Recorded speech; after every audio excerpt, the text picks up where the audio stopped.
नाखूनों के बारे में हम आपको बताते हैं कि नाखूनों का रंग अलग अलग होता है।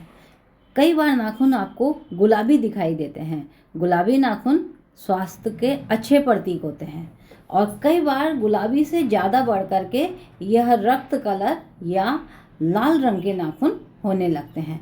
लालिमा जब तेज हो जाती है तो ये मान के चलें कि ये अंदर से अपने ब्लड में जो ये सर्कुलेशन हो रहा है उसको बढ़ा देता है। यह बीपी की भी, हाई बीपी, लो बीपी, ये कहीं ना कहीं बीपी से समस्या भी देता है। अलग अलग अंगुलियों पर अलग अलग प्रभाव यहाँ पर देखे जा सकते हैं। अगर आपके अंगूठे पर कोई अंगूठा जो है उस पर अंगूठे पे कोई इस तरह का लाल रंग का निशान बन गया तो वो लाल साइन जो है वह किसी खराबी को बताएगा। और वह खराबी क्या होगी? यह हत्या से संबंधित कहीं सूचक होता है। या तो कोई व्यक्ति करेगा या किसी व्यक्ति की होगी।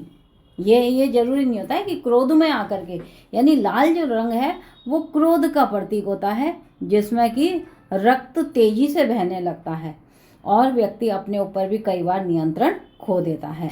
तो यहाँ पर जब लाल रंग के निशान नाखूनों में होने लगे, हृदय रेखा को देखना बहुत ज़रूरी है। अगर आप कुंडली देख रहे हैं तो सूर्य को देखना जरूरी है। सूर्य अगर खराब प्रभाव में होगा तो ये नाखून बीमारी देंगे, अच्छे प्रभाव में होगा तो आपको जमीन, जायदाद या सामान बेस्ट देंगे। ये भी लाल नाखून की ही विशेषता है।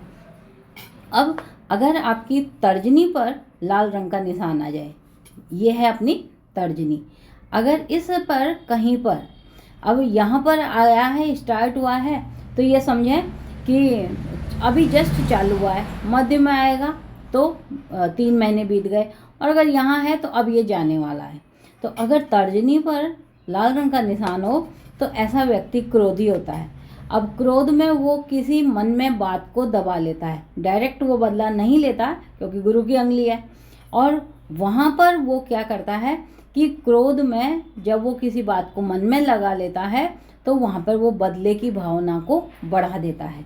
अगर यहाँ पर लाल नाखून, ये नाखून में लाल धब्बा आ रहा है और मस्तिष्क रेखा कमजोर है तो व्यक्ति धोखेबाज होगा। वह कहीं ना कहीं दूसरे सामने वाले व्यक्ति को धोखा देगा। तो ये क्रोध की अधिकता भी बताते हैं। अगर इस अनामिका पर है, ये है अनामिका अंगुली, सूर्य की अंगुली है। सूर्य अगर अच्छा है और ये नाखून में धब्बा नहीं है, केवल यहाँ पर केवल ये जो है ये लाल रंग का हो रहा है, तो ये बहुत अच्छा होता है।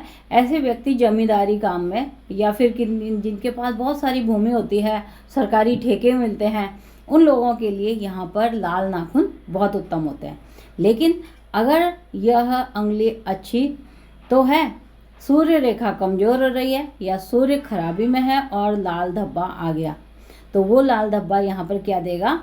वो लाल धब्बा यहाँ पर आँखों से संबंधित परेशानी देगा। इन लोगों को नेत्र कमज़ोर हो जाते हैं, या कई बार तो सूर्य रेखा पर भी अगर कोई ऐसा निशान आ गया तो वहाँ पर आँखों की रोशनी भी जा सकती है। कनिष्क अंगुली, सबसे छोटी अंगुली जो होती है, वहाँ पर अगर लाल धब्बा आ गया और हृदय रेखा के अंत में इधर जाके कहीं क्रॉस है तो उस टाइम पे उस व्यक्ति की ऑपरेशन के योग बनते हैं, किसी बड़े ऑपरेशन के योग बनते हैं। यहाँ पर अगर हम कहते हैं फेफड़ों से संबंधित भी कोई परेशानी दे सकता है। ठीक है, तो ये हमारे हो गए। और मध्यमा में ये है मध्यमा, अगर मध्यमा अंगुली पर लाल निशान है तो वह भी अशुभ होता है। ऐसी स्थिति में घुटनों से संबंधित परेशानी खासकर आती है और इनको जबड़ों में या मसूड़ों में दर्द होने की शिकायत, रक्त बहना, ये सब दिखाई देता है। मध्यमा पर लाल निशान बहुत ही खतरनाक माना जाता है जबकि शनि पर्वत भी दूषित हो। अगर शनि पर्वत दूषित होगा और मध्यमा पर है तो यह कहीं ना कहीं पे आत्महत्या की भी प्रवृत्ति कई बार दे देता है, यह देखा गया है।